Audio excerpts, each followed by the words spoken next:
Thank you, Amy. Thank you, Linda. Well, this is our 6th week of our Unity Awakening 7-week fall series, in which we are looking at 2 different symbol systems for comparison and contrast. And those are the 7 chakras from India and Unity's teaching of 12 powers of mankind.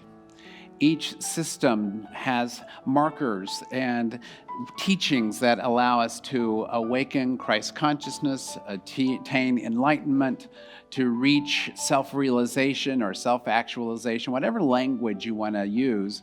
But there's a description of a similar event, that event is simply to be awake, to know the truth of who we are, to know our connection and understanding as individualized expressions of divinity, and to make a constructive and positive impact in the world.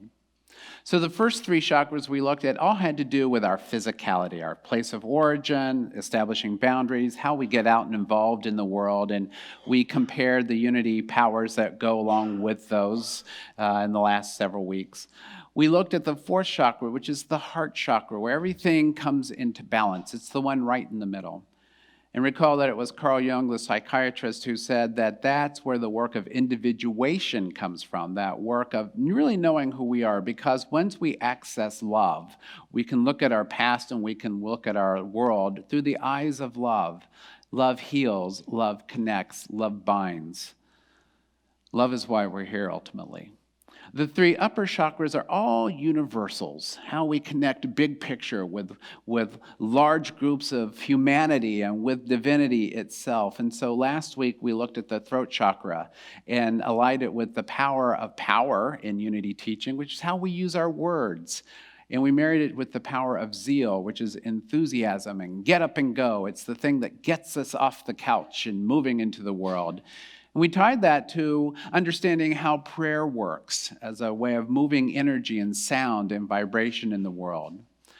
Well, this week we are looking at the 6th chakra, the 3rd eye chakra. Even the symbol of it kind of looks like an eye.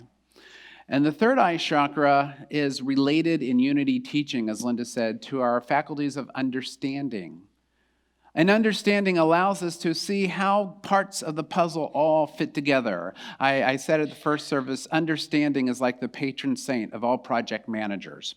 It's like, how does this relate to that, relate to this, relate to that? We want to understand how the world is connected.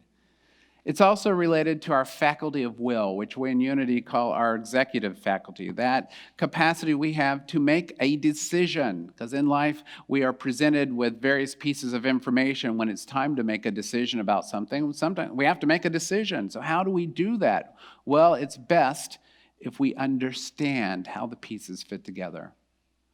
But the one power that is most associated with the 3rd eye chakra is imagination. The capacity to imagine the world not as it is, but as it could be. And we lie that and link it to the capacity to dream, to have visions. We connect it to the dreaming capacity that we all do all the time. And imagination also helps us transcend time, because not only are we projecting into the future, but we can look into the past. You know, we love to watch historical dramas on television. Somebody had to think of what was it like back then and make the costumes and make the scenes and get the accents right. You know, so we are transcending time with the 3rd eye chakra. We are imagining how the world can be, and we are connecting with ever greater levels of people. But there are some very practical and helpful ways of utilizing will and understanding and imagination that directly connect to this power that we call the 3rd eye chakra, ajna in Sanskrit. And I found a quote that just highlights it exactly. So Kathy, if you'd hit the button, please, and we can see the quote from John Gardner. It just wraps it all up for me. What we have before us are some breathtaking opportunities disguised as insoluble problems. Has anybody had a breathtaking opportunity disguised as an insolvable problem? Yeah, we all have. It's like we look at something and go, oh my goodness, what can I do with this? Well, look, let me tell you a story that happened long ago. So long ago there was a shoe company. And the shoe company was looking for ways to expand its market. So they sent 2 of their best salesmen to a far country to do a report to see if we can grow the market. Well, the first salesman surveyed the situation and wrote a letter back to the headquarters. It was something like this. He had to write it by hand. So, we used to say this meant writing, now it's this. Okay, so we have to keep our symbols straight. So he wrote a letter back to management. Dear management, I regret to inform you this trip has been a waste. In this country, nobody wears shoes. I'll be back on the next ship. The second salesman wrote a very different letter. He wrote back in all caps, OMG, you won't believe how much money we're about to make. You see, because he saw a market. He said, everybody here is a potential customer. Insolvable problem or breathtaking opportunity. That's what we're about. That's what dreamers and poets and inventors have been about. They access the capacity for sight. Let's just see what we got. And insight. Let's see what we can get. Let's read between the lines and see what might be possible for us. Sight and insight.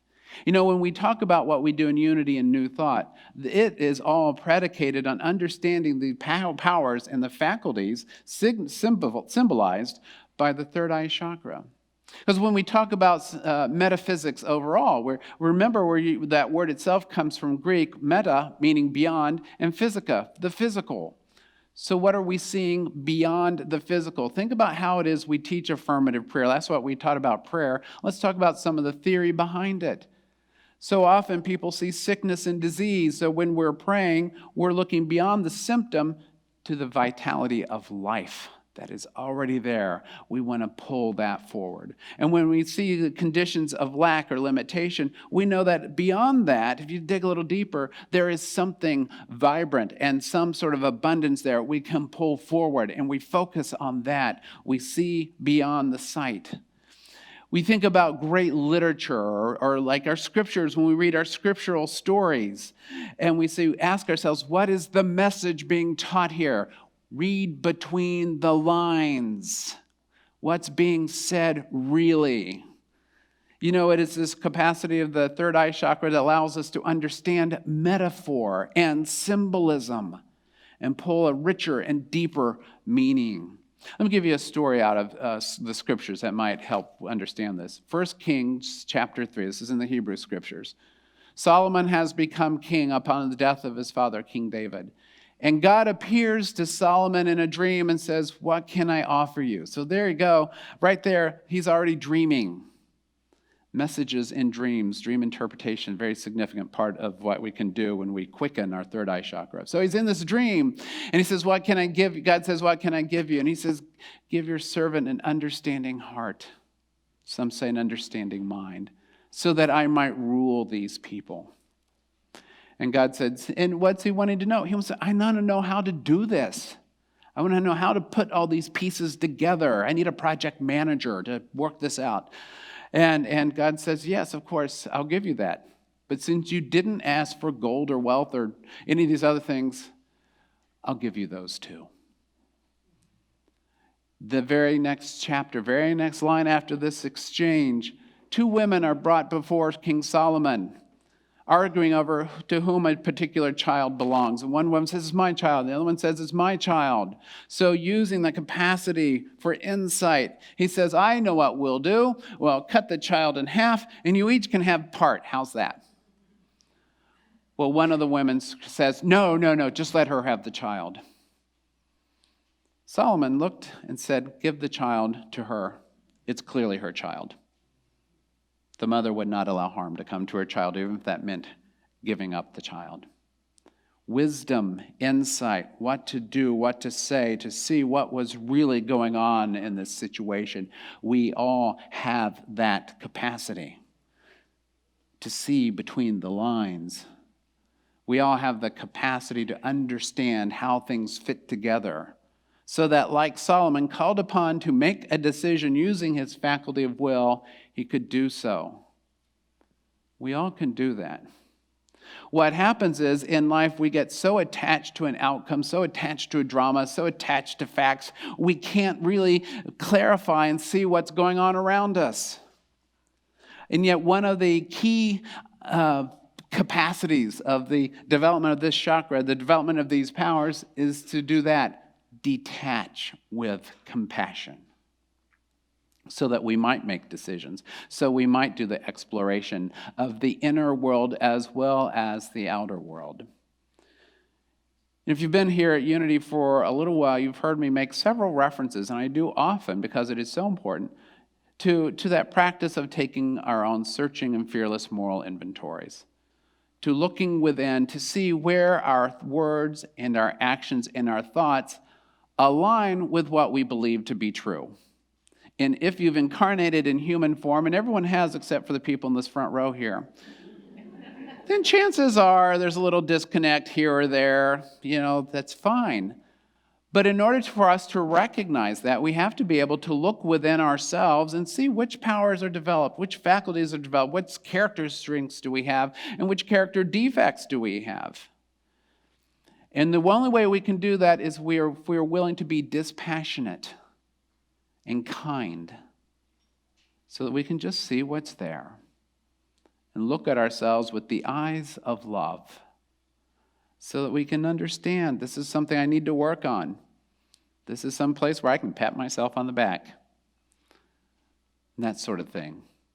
And so that we can look and understand that others are all in some way, shape, form, probably, hopefully, doing that same sort of work, so that we can know we make decisions on what's ours to do in the world, to allow ourselves to be that expression of the divine that we all are. Detach with compassion. Very Buddhist in concept, but so important nonetheless. None of us is a bad person. We have maybe done unskillful things, said unskillful things, thought unskillfully.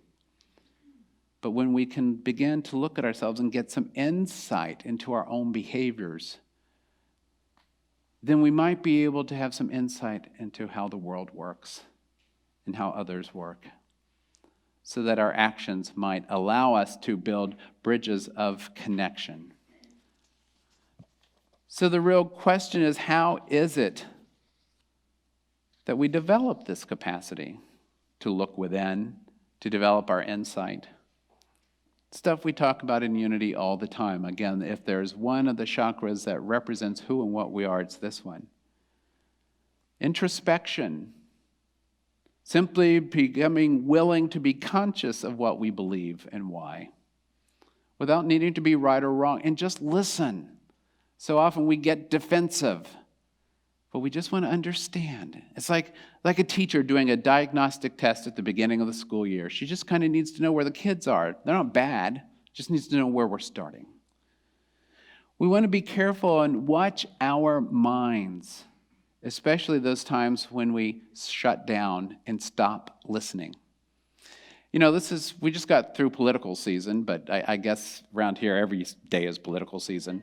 And when we get in these political conversations, how many times do our brains just shut down and we stop listening? We need to be willing to listen. Because if we're listening, we can connect. If we're listening, we might actually learn something. So we want to be cautious of when we are shutting down. Or sometimes it's with family members, or sometimes a particular issue. Just take a breath and affirm to yourself, I am willing to listen. We need to be aware of when we become defensive. Is there some topic, something in our life we're resisting? We don't want to talk about it. I don't want to listen to it.